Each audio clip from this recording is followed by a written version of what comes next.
Madras High Court denies anticipatory bail to former DMK Minister Senthil Balaji in DVAC corruption case. TASMAC ஊழல் கேஸ்ல தான் செந்தில் பாலாஜி அவர்கள் மேல இப்ப புது எஃப்ஐஆர் ஃபைல் பண்ணியிருக்காங்க. ஸோ எஃப்ஐஆரோட சேர்த்து சப்போர்ட்டிங் என்க்ளோஷர்ஸ் 145 பேஜ் அனெக்ஷரா கொடுக்கப்பட்டிருக்கு. மொத்தம் 7 பேர் மேல கேஸ் ஃபைல் பண்ணப்பட்டிருக்கு.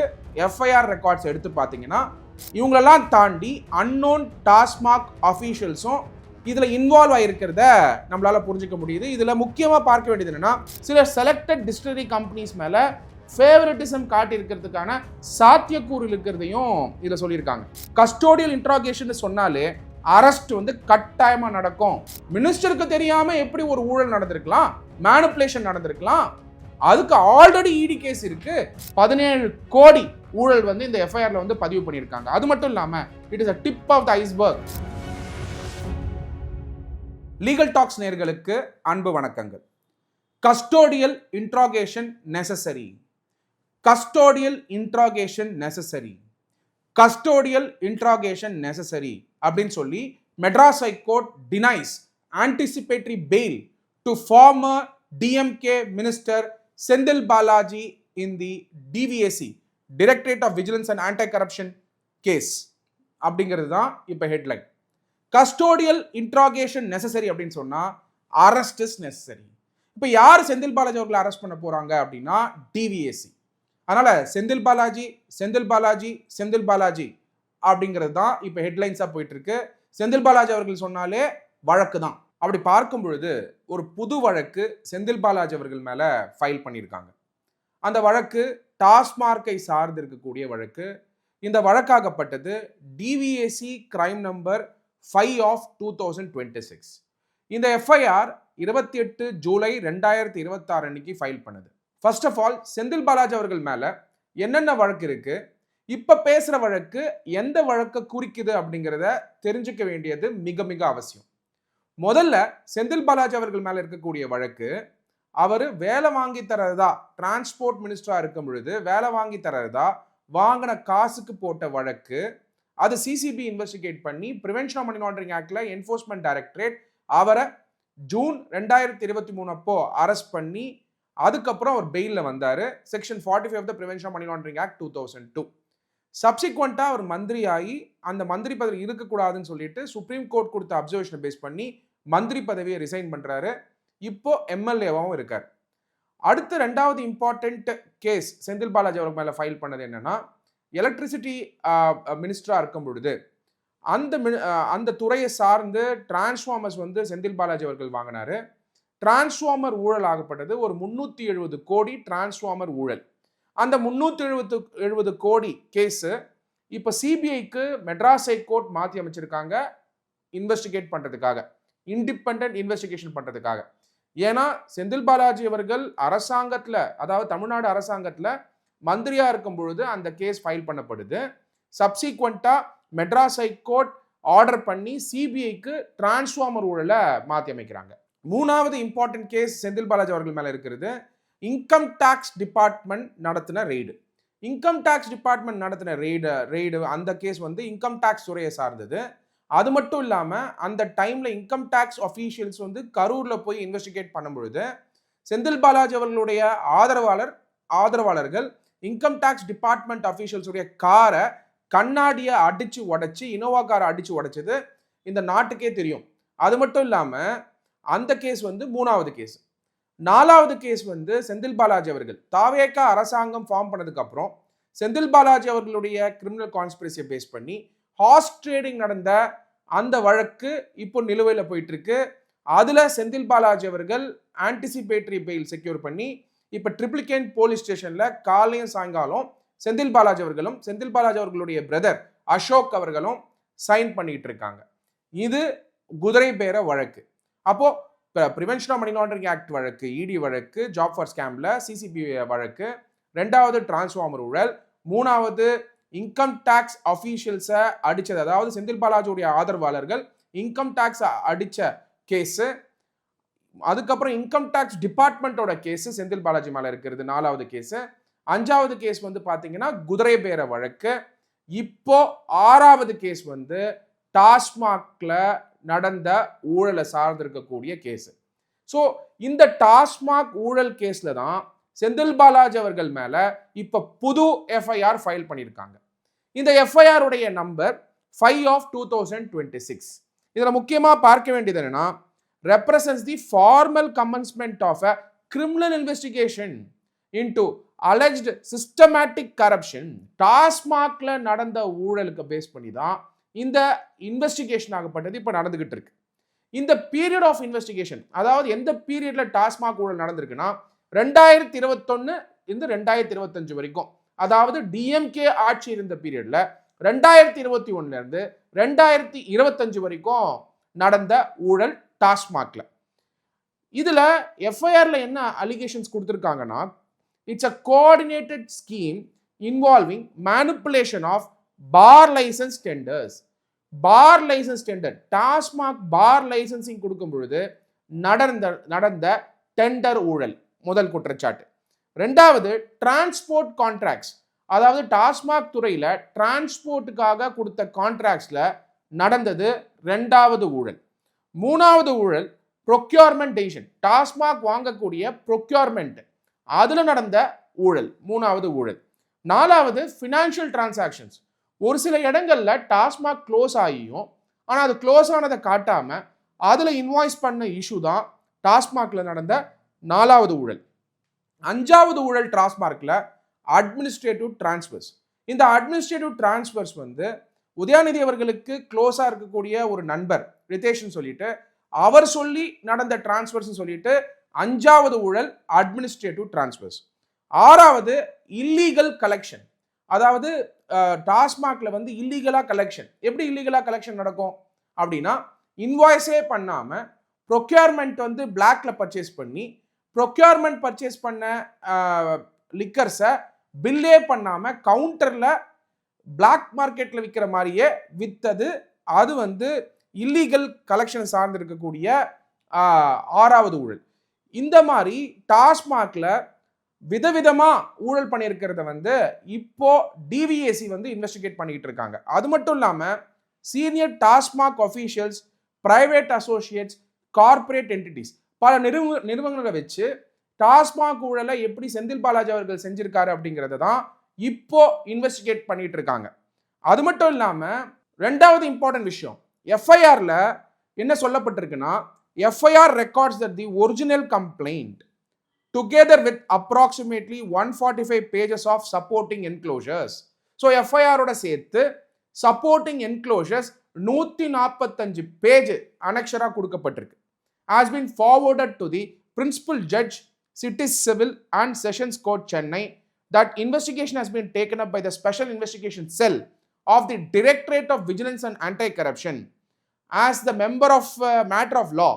இதுல முக்கியமா பார்க்க வேண்டியது என்னன்னா, as a matter of law, FIR records allegations for investigation and does not amount to a judicial determination of guilt. So இப்போ FIR வந்து ஃபைல் பண்ணப்பட்டிருக்கு. FIR எந்தெந்த செக்ஷன்ல ஃபைல் பண்ணப்பட்டிருக்குன்னா, பாரதிய நியாய சன்னிதா 2023 அதுல section 61 subsection 2, section 201, section 316 subsection 5, அது மட்டும் இல்லாம செக்ஷன் 49 அண்ட் செக்ஷன் 318 சப்செக்ஷன் 4. இதை தாண்டி Prevention of Corruption Act 1988ல section 13 subsection 2, section 13 subsection 1 clause A, section 7 clause C, section 12 for abatement by private individuals.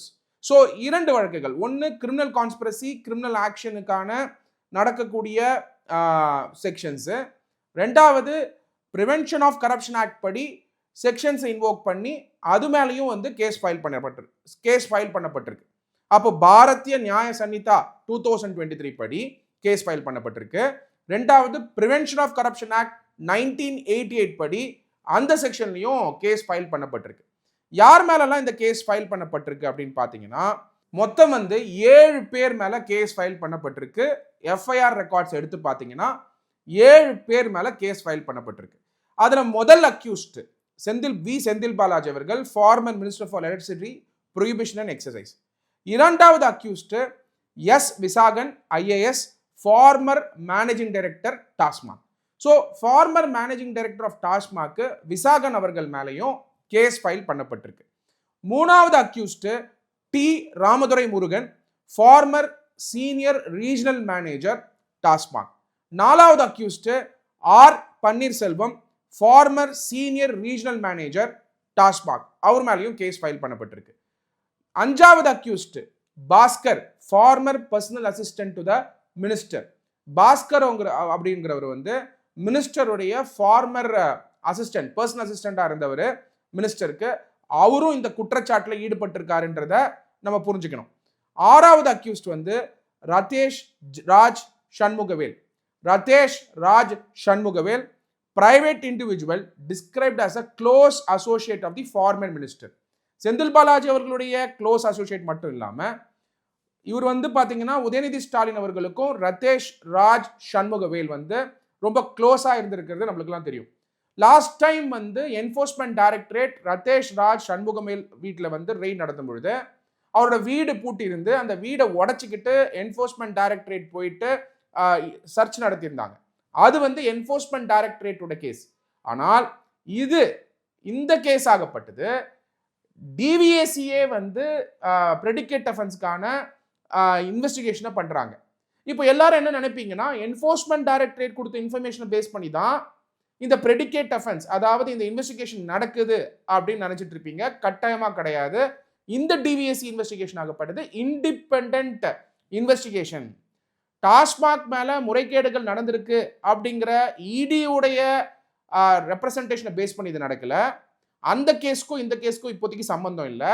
அப்படி பார்க்கும்போது இந்த இன்வெஸ்டிகேஷன் ஆகப்பட்டது ஃப்ரெஷ் எஃப்ஐஆர் பேஸ் பண்ணி நடக்கக்கூடிய investigation, directorate of vigilance and anti corruption பண்ணக்கூடிய இன்வெஸ்டிகேஷன். இதுல accused number 7 ரொம்ப முக்கியமான அக்யூஸ்ட் எஸ் கார்த்திக், முள்ளனூர் கார்த்திக்னு சொல்றாங்க. Private individual from Karur. இவர் கரூர்ல இருந்து ஆப்ரேட் பண்ணப்பட்டிருக்கார்.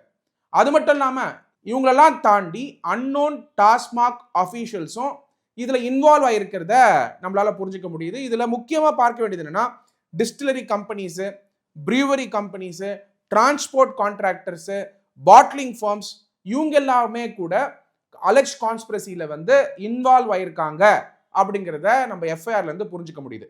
இந்த 7 பேர் மேல எஃப்ஐஆர் போட்டதை தாண்டி ஃபியூச்சர்ல எஃப்ஐஆர்ல நிறைய பேருடைய பேர்களும் நிறைய பேர் வந்து இந்த எஃப்ஐஆர்ல ஆட் பண்றதுக்கான பாசிபிலிட்டி இருக்குன்றதையும் நம்ம தெரிஞ்சுக்கணும். இந்த எஃப்ஐஆர்ல சொல்லப்பட்டிருக்கக்கூடிய அலிகேஷன் என்னென்ன அப்படின்னு பாத்தீங்கன்னா manipulation of bar licence tenders. Tenders கொடுக்கும் பொழுது பார் லைசன்ஸ் உடைய டெண்டர்ஸை மேனிபுலேட் பண்றதுக்கான முதல் சாத்தியக்கூறு இருந்ததை இதுல குறிப்பிட்டிருக்காங்க.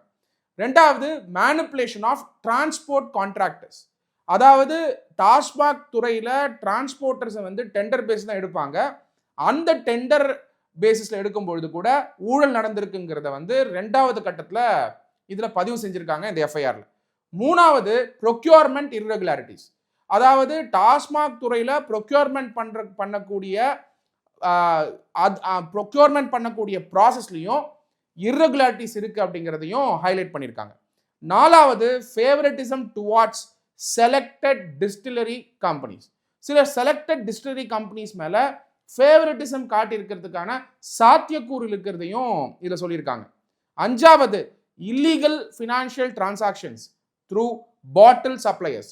இதுல இல்லீகல் ஃபினான்ஷியல் டிரான்சாக்ஷன் இல்லீகாலிட்டி இருக்கிறதுக்கான பாசிபிலிட்டி இருக்கிறதையும் ஹைலைட் பண்ணி கொடுத்துருக்காங்க. அதுக்கப்புறம் அபியூஸ் ஆஃப் அஃபீஷியல் பொசிஷன். இதுல டாஸ்மாக் அஃபீஷியல்ஸ் வந்து நிறைய பேர் வந்து பொசிஷனை அபியூஸ் பண்ணி ஊழல் நடத்திருக்கிறதுக்கான சாத்தியக்கூறு இருக்கிறதையும் எஃப்ஐஆர்ல குறிப்பிட்டிருக்காங்க. இதை தாண்டி manipulation of transfers and postings, illegal collection of money from consumers, generation and laundering of illicit funds through organised networks. இது எல்லாத்தையும் சார்ந்து தான் எஃப்ஐஆர் வந்து ஃபைல் பண்ணியிருக்காங்க. இந்த ஊழல் நடந்திருக்கிறத வந்து டீட்டெயில்டா எஃப்ஐஆர்ல போட்டிருக்காங்க.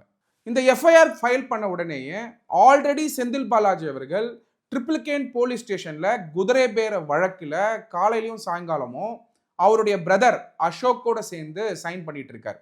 இது இருக்கும் பொழுது செந்தில் பாலாஜி அவர்கள் மேல இப்ப ஃப்ரெஷ் கேஸ் 28 ஜூலை 2026 அன்னைக்கு கிட்டத்தட்ட 7 பேர் அக்யூஸ்ட் ஆக்கி டாஸ்மாக் உடைய முறைகேடுகளை இன்வெஸ்டிகேட் பண்றதுக்காக டிவிஎஸ்சி அஃபீஷியல்ஸ் வந்து களத்தில் இருக்கும் பொழுது செந்தில் பாலாஜி அவர்கள் போயிட்டு மெட்ராஸ் ஹைகோர்ட்ல முன்ஜாமீன் அப்ளை பண்றாரு, ஆன்டிசிபேட்டரி பெயில் அப்ளை பண்றாரு. இது மட்டும் இல்லாம செந்தில் பாலாஜி அவர்களுடைய ஆன்டிசிபேட்டரி பெயில இப்ப மெட்ராஸ் ஹைகோர்ட் டிஸ்மிஸ் பண்ணது மட்டும் இல்லாம ஒரு முக்கியமான அப்சர்வேஷன் கொடுத்திருக்காங்க மெட்ராஸ் ஹைகோர்ட். அந்த அப்சர்வேஷன் தான் ரொம்ப இம்பார்ட்டன்ட் அப்சர்வேஷன். என்ன ரிப்போர்ட் ஆயிருக்குன்னா, custodial interrogation necessary, custodial interrogation necessary.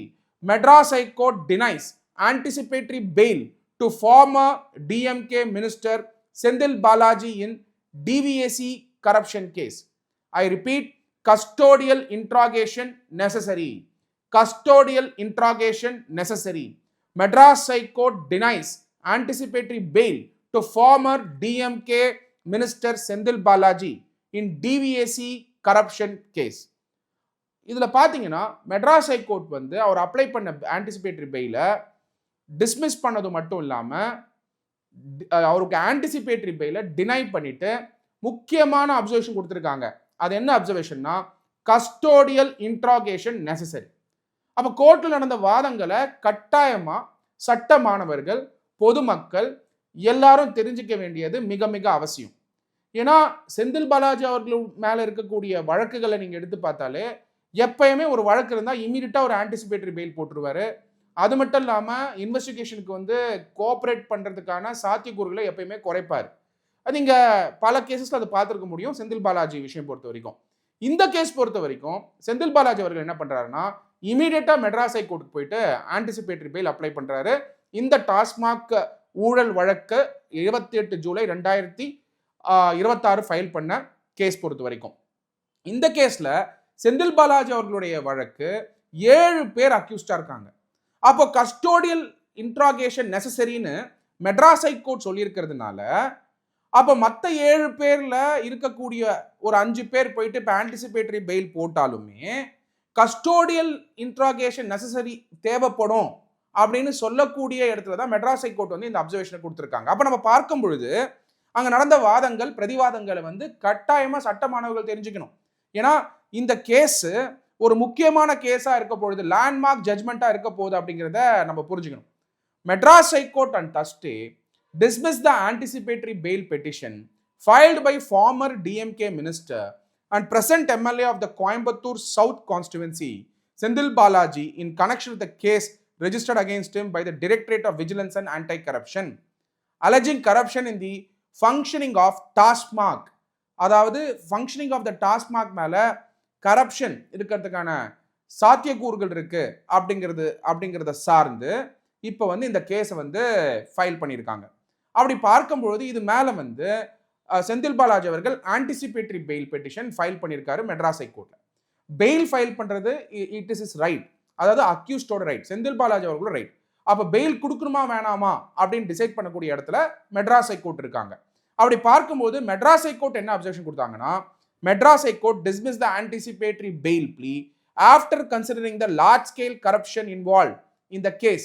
Large-scale corruption involved in the case. So, அப்போ டாஸ்மாக்ல large-scale corruption இருக்குங்கிறத மெட்ராஸ் ஹை கோர்ட் வந்து கன்சிடர் பண்ணி ஆன்டிசிபேட்டரி பெயில் செந்தில் பாலாஜி அவர்களுக்கு தரல.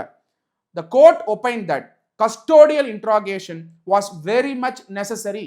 Custodial interrogation சொன்னாலே அரெஸ்ட் வந்து கட்டாயமா நடக்கும். ஏன்னா custodial interrogation is with the DVSC interrogation, custodial interrogation. அப்போ பிரிசனுக்கு போறதுக்கான சாத்தியக்கூறுகள் அதிகமா இருக்கிறத நம்மளால பார்க்க முடியுது. அது மட்டும் இல்லாமல் was very much necessary in the case and dismiss the plea. அது மட்டும் இல்லாமல் the court also took note of the allegation that the accused had abuse their official positions and enter into a conspiracy causing large scale loss to the state exchequer. State ஓட எக்ஸ்செக்கருக்கு huge losses வந்து வந்திருக்கு அப்படிங்கிறத மேற்கோள் காட்டி பெட்டிஷனை வந்து dismiss பண்ணியிருக்காங்க. Anticipatory bail கொடுக்கக்கூடாது செந்தில் பாலாஜிக்குன்னு. It may be noted that on July 26th the Directorate of Vigilance and Anti-Corruption had booked the former minister and others alleging large scale irregularities in the functioning of the Tamil Nadu State Marketing Corporation, Tamil Nadu State Marketing Corporation between 2021 and 2025. While Balaji was holding the office of Minister for Electricity, Prohibition Excise in Tamil Nadu, the FIR has been registered for offences under section 120B, 167, 409, 109, 420 of the IPC, section 61 subsection 2, 201, 316 subsection 5 of the BNS, section 13 subsection 2, section 13 subsection 1 clause A, section 7 subsection C, read with section 12 of the Prevention of Corruption Act. இவ்வளோ செக்ஷன்ஸை base பண்ணி FIR வந்து file பண்ணியிருக்காங்க. அது மட்டும் இல்லாமல் prosecution சைடில் என்ன வாதங்கள் வைக்கப்பட்டதுன்னா ரொம்ப ரொம்ப இம்பார்ட்டன்ட் வாதங்கள். According to the prosecution, while holding the post of minister, அவர் மினிஸ்டராக இருந்த பொழுது பாலாஜி, அதாவது Senthil Balaji has entered into a criminal conspiracy with 6 others. 7 பேர் நம்ம சொல்லியிருந்தோம். அந்த 7 பேர் கூடயும், அதாவது செந்தில் பாலாஜி சார்ந்து இருக்கக்கூடிய மிச்ச 6 பேர் அவங்களோட கிரிமினல் கான்ஸ்பிரசி என்டர் ஆயிருக்காரு, including private individuals, distillery, brewery companies, transport firms, bottling firms, unknown public servants who were working in TASMAC. டாஸ்மாக்ல யாரெல்லாம் ஒர்க் பண்ணியிருந்தாங்களோ அவங்களோட சேர்ந்து இந்த கிரிமினல் கான்ஸ்பிரசி என்டர் ஆயிருக்காங்க அப்படிங்கிறத குறிப்பிட்டிருக்காங்க. And committed criminal breach of trust, framed incorrect documents and misappropriated money, thereby laundering huge illicit money and causing loss to the public exchequer. Apprehending the arrest in this case, Senthil Balaji என்ன பண்றாரு, anticipatory fail apply பண்ணாரு. அதுக்கு தான் Madras high court என்ன சொல்லியிருக்காங்க, custodial interrogation வேணும்னு சொல்லியிருக்காங்க. அது மட்டும் இல்லாமல் செந்தில் பாலாஜி அவருக்கு தரப்பில் வந்து ஆர்கியூ பண்ணும் பொழுது அவருடைய வழக்கறிஞர் என்ன சொல்லியிருந்தாருன்னா, argued that he was innocent, had not committed the offense as alleged. He argued that omnibus allegations had been raised against him. Further, he also argued that the prosecution had not provided details of the tenders or any contracts. அடுத்த argument Senthil Balaji அவர்கள் என்ன வச்சிருந்தாருன்னா, he alleged that the cases were being registered against him due to political hostility with the current ruling party following the unfortunate Karur stampede. It was pointed out that the previous case was registered against him in an alleged MLA poaching case. இந்த மாதிரி அடுக்கடுக்கா அவர் மேல case போட்டுட்டு இருக்காங்க அப்படின்னு சொல்லி வாதம் வைக்கிறாங்க செந்தில் பாலாஜி அவர்களுடைய வழக்கறிஞர். In which case he was granted bail. However, apprehending implication in more cases, he had approached the court seeking direction to the police not to harass him. He pointed out that soon after this plea was dismissed, the present case was filed against him. இந்த வாதத்தை செந்தில் பாலாஜி அவருடைய வழக்கறிஞர் வச்சிருக்கார். அது மட்டும் இல்லாமல் when the matter came up for hearing on Thursday, அவருடைய advocate, Senthil Balaji அவர்களுடைய அட்வொகேட் அப்பியர் ஆகி argued that there was no specific material implicating him in the present case. He also pointed out that Enforcement Directorate had previously conducted a search operation in the TASMAC office which was challenged before the High Court. அந்த case, அதாவது Enforcement Directorate TASMAC மேல் நடந்த ரெய்டை already challenge பண்ணியிருக்கோம் ஹைகோர்ட்ல, அது மேல stay order இருக்கு. And later before the supreme court he submitted that the Supreme Court had ordered an interim stay. Supreme court வந்து interim stay கொடுக்கணுங்கிறதையும் order பண்ணாங்கன்றத குறிப்பிட்டிருக்காங்க. and had said that the case would be taken up for hearing after the consideration of the review petition in the Vijay Madan Lal case. So Vijay Madan Lal versus union of India, அந்த case தான் one of the landmark review கேஸாக இருந்துகிட்டு இருக்கு supreme கோர்ட்டில். அதை base பண்ணி டாஸ்மாக் உடைய interim ஸ்டேவை சுப்ரீம் கோர்ட்டும் கன்ஃபார்ம் பண்ணுறாங்க ஹைகோர்ட் பாஸ் பண்ண ஆர்டர் மேலே. அப்போது பார்க்கும் பொழுது விஜய் மதன் லால் கேஸ் வந்து ரிவ்யூ முடிஞ்சாதான் அந்த கேஸ் மேலே டிசைட் பண்ண முடியும் அப்படிங்கிற அப்சர்வேஷனை சுப்ரீம் கோர்ட் ஆல்ரெடி கொடுத்துருக்கிறதையும் செந்தில் பாலாஜி அவர்களுடைய தரப்பில் இருக்கக்கூடிய வழக்கறிஞர் எடுத்து சொல்கிறாரு கோர்ட்டில். அது மட்டும் இல்லாமல் ஃபர்தராக செந்தில் பாலாஜி அவர்களுடைய வழக்கறிஞர் என்ன சொல்கிறாருன்னா, TASMAC was an independent body and the minister did not have any role or in its tenders or function in any manner. He thus argued that the registration of FIR against Senthil Balaji was not proper. அதனால் இந்த FIR போட்டிருக்கிறது proper இல்லைன்னு சொல்லி argue பண்ணுறாரு. அது மட்டும் இல்லாமல் as it was the bottle companies who had entered into conspiracy and taken money, he is not involved அப்படிங்கிற வாதத்தையும் செந்தில் பாலாஜி அவர்களுடைய தரப்பில் இருக்கக்கூடிய வழக்கறிஞர் வைக்கிறார். இதுல முக்கியமா பார்க்க வேண்டியது என்னன்னா, TASMAC is an independent body. The minister does not have any role in it. The bottle companies among themselves have taken money. That is the allegation. Registration of FIR itself is not proper அப்படிங்கிற வைக்கக்கூடிய வாதம் ஒரு முக்கியமான கொஸ்டினும் எழுப்புது. ஏன்னா செந்தில் பாலாஜி அவர்கள் மினிஸ்டரா இருக்கும் பொழுது அவரை சார்ந்து தான் எல்லா விஷயங்களும் அந்த துறையில் நடக்கும். டாஸ்மாக் வந்து இண்டிபெண்டன்ட் பாடி தான் ஆஸ் பர் லா. ஆனால் த கொஸ்டின் கம்ஸ், மினிஸ்டருக்கு தெரியாம எப்படி ஒரு ஊழல் நடந்திருக்கலாம், மேனிபுலேஷன் நடந்திருக்கலாம், அதுக்கு ஆல்ரெடி இடி கேஸ் இருக்கு, அதுல செந்தில் பாலாஜி அவர்கள் இல்ல, ஆனா செந்தில் பாலாஜி அவர்களை சமன் பண்ணுவாங்கன்றத நம்ம அப்பயே சொல்லியிருந்தோம் என்ஃபோர்ஸ்மெண்ட் டைரக்டரேட். ஏன்னா செந்தில் பாலாஜி அவர்கள் பொறுத்த வரைக்கும் இஸ் த மினிஸ்டர். அப்ப பிரின்சிபல் கான்ஸ்பிரேட்டரா இருக்கிறதுக்கான சாத்தியக்கூறு இருக்குங்கிறத அப்பயே நம்ம சொல்லியிருந்தோம். அதை சார்ந்து இப்ப பார்க்கும் பொழுது இப்ப செந்தில் பாலாஜி அவர்கள் மேல இந்த கேஸ் ஃபைல் பண்ணிருக்கிறதுனால அவர் A1 இருக்காரு இந்த கேஸ்ல. அப்ப இந்த A1 இருக்கும் பொழுது அப்ப டாஸ்மாக் துறை இண்டிபெண்டா இருந்தாலுமே டாஸ்மாக் ஊழியர்களை தாண்டி செந்தில் பாலாஜி அவர்கள் மணி லாண்டரிங் பண்ணியிருக்கக்கூடிய சாத்தியக்கூறுகள் இருக்கிறத நம்மளால புரிஞ்சுக்க முடியுது. அப்படிங்கிற அந்த ஆஸ்பெக்டை நம்ம புரிஞ்சுக்கணும். ஏன்னா TASMAC is an independent body, இல்லைன்னு சொல்லல. ஆனால் கான்ஸ்பிரசி பண்ணும் பொழுது அந்த இண்டிபெண்டன்ஸ் பேஸ் பண்ணி தான் கான்ஸ்பிரசி பண்ணியிருக்கக்கூடிய சாத்தியக்கூறு இருக்கிறதுனால தான் இப்போ DVSC directorate of vigilance and anti corruption இந்த எஃப்ஐஆரை ஃபைல் பண்ணியிருக்காங்க 28 ஜூலை 2026 அன்னைக்கு. அடுத்த கட்டமா நீங்க பார்க்க வேண்டியது என்னன்னா, ஸ்டேட் இதை கவுண்டர் பண்ணி ஆர்கியூ பண்ணும் பொழுது ஸ்டேட்டோட பப்ளிக் ப்ராசிக்யூட்டர் என்ன சொல்லியிருக்காரு அப்படின்னா, he argued that the stay granted by the Supreme Court was only with respect to TASMAC. Very very important. The stay வந்து டாஸ்மாக் சார்ந்தா கொடுத்திருக்காங்க and nothing prevented the agency from investigating Balaji and others, Senthil Balaji and others. So stay is operating only with respect to TASMAC. ஆனால் செந்தில் பாலாஜி அவர்களையும் செந்தில் பாலாஜி அவர்கள் சார்ந்து இருக்கவங்களையும் private இண்டிவிஜுவல்ஸையும் investigate பண்றது எங்கேயுமே தடுக்க முடியாது அப்படிங்கிறத வந்து ஸ்டேட் பப்ளிக் ப்ராசிக்யூட்டர் வந்து வாதமா வைக்கிறார். அது மட்டும் இல்லாமல் he argued that the money involved at present is 17 crores, 17 கோடி ஊழல் வந்து இந்த எஃப்ஐஆர்ல வந்து பதிவு பண்ணியிருக்காங்க. அது மட்டும் இல்லாமல் it is a tip of the iceberg.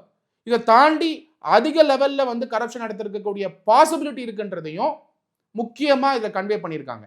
அப்படி பார்க்கும்பொழுது 17 கோடி ஊழல் நடந்திருக்கு. அது வந்து டிப் ஆஃப் த ஐஸ்பர்க் தான். இது 100 கோடியா இருக்கிறதுக்கான வாய்ப்புகள் இருக்கு அப்படிங்கிறத ஸ்டேட் பப்ளிக் ப்ராசிக்யூட்டர் மென்ஷன் பண்ணியிருக்கார்.